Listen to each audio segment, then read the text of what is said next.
आज हम डिस्कस करेंगे रिकॉम्बिनेंट डीएनए टेक्नोलॉजी के बारे में।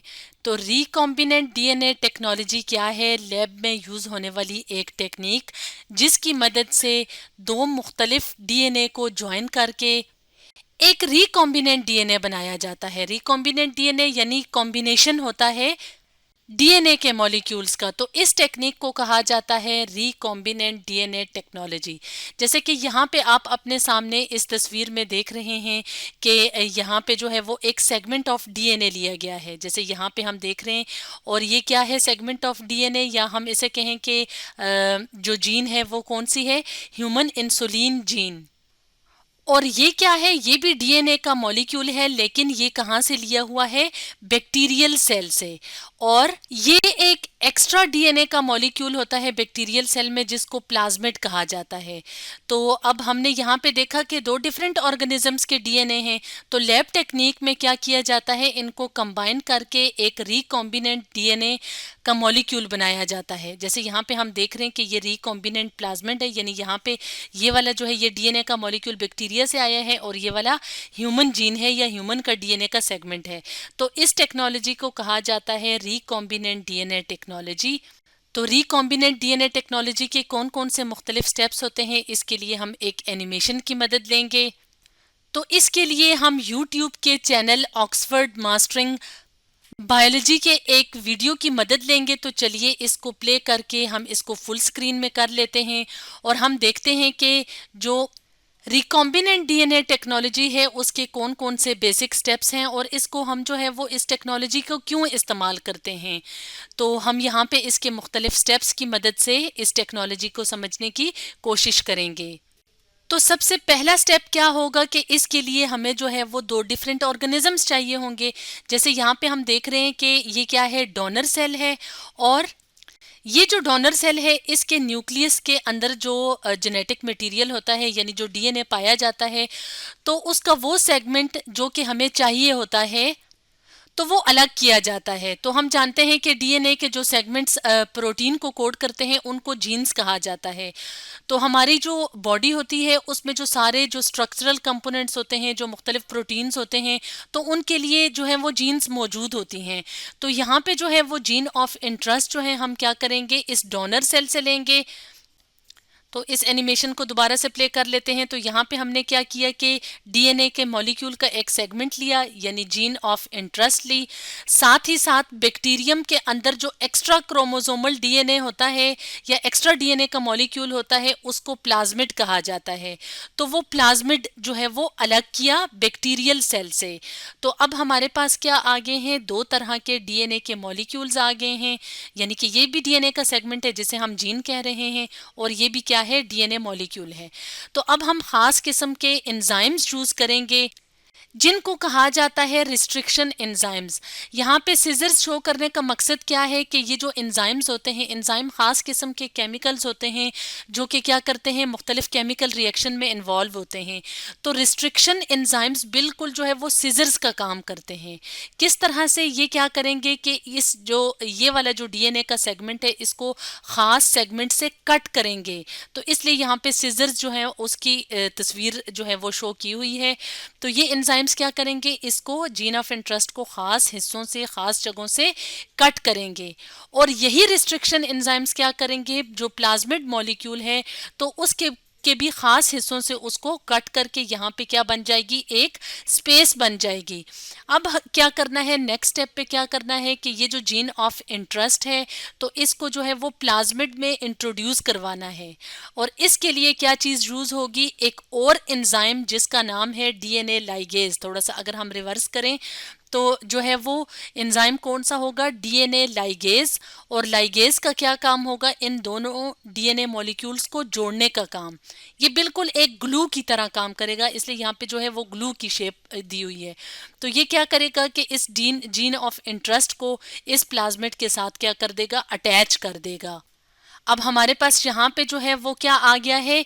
ये वाला जो डीएनए मॉलिक्यूल है, यानी जो प्लाज्मिड है जो कि बैक्टीरियल सेल से लिया था, अब हम इसे कहते हैं रिकॉम्बिनेंट प्लाज्मिड। रिकॉम्बिनेंट प्लाज्मिड क्यों? क्योंकि इसके पास जो है ये जो प्लाज्मिड है तो ये खुद डीएनए मॉलिक्यूल है जो कि बैक्टीरियल सेल से लिया हुआ है, और इसके पास दूसरे ऑर्गेनिज्म का डीएनए भी मौजूद है। और यहाँ पे जो है वो इस एग्जांपल में हम यूं कहें फॉर एग्जांपल कि हमने ह्यूमन के सेल से जो है वो एक जीन ली है। अब जब ये रिकॉम्बिनेंट प्लाज्मिड बन जाता है उसके बाद इस रिकॉम्बिनेंट प्लाज्मिड की जो है वो कॉपीज बनानी होती हैं। कॉपीज क्यों बनानी होती हैं? ताकि ये जो जीन ऑफ इंटरेस्ट है जो हमें चाहिए तो इसकी मल्टीपल कॉपीज बन जाएं। तो इसके लिए जो होस्ट सेल होता है यानी जो दूसरा ऑर्गेनिज्म होता है जिसमें इस प्लाज्मिड की कॉपीज बनानी होती हैं, तो वो कोई वायरस भी हो सकता है और कोई बैक्टीरियल सेल भी हो सकता है। तो अब हम अगले जो स्टेप्स हैं उनको एक इमेज की मदद से समझेंगे। तो चलिए इस इमेज की मदद से हम रिकॉम्बिनेंट डीएनए टेक्नोलॉजी के सारे स्टेप्स को डिटेल से देख लेते हैं। तो यहाँ पे हम क्या हमने जो है वो ह्यूमन बीइंग की एग्जांपल ली कि हमें ह्यूमन बीइंग के जो है वो एक जीन ऑफ इंटरेस्ट चाहिए। फॉर एग्जाम्पल यहाँ से हमें चाहिए ह्यूमन इंसुलिन जीन। तो इंसुलिन जीन का क्या काम होता है कि ये कोड करती है ख़ास किस्म के हार्मोन को जिसका नाम है इंसुलिन हार्मोन, जो कि ब्लड में शुगर के लेवल को कंट्रोल करती है। तो वो लोग जो डायबिटीज़ के पेशेंट्स होते हैं तो उनमें जो है वो इंसुलिन नहीं बनती, तो इसलिए जो है वो बाज़ार में जो है मार्केट में या मेडिकल स्टोर्स में जो है वो इंसुलिन जो मेडिसिन है वो मिल जाती है। तो अब फॉर एग्जांपल इंसुलिन इतनी इम्पॉर्टेंट है तो इसको जो है हम इस टेक्निक की मदद से हासिल कर सकते हैं यानी बना सकते हैं। तो यहाँ पे इसीलिए हमने इंसुलिन जीन की एग्जांपल ली है। तो ये क्या है? ये एक ह्यूमन का सेल है और उस सेल में जो न्यूक्लियस है, न्यूक्लियस में डीएनए का मॉलिक्यूल मौजूद है।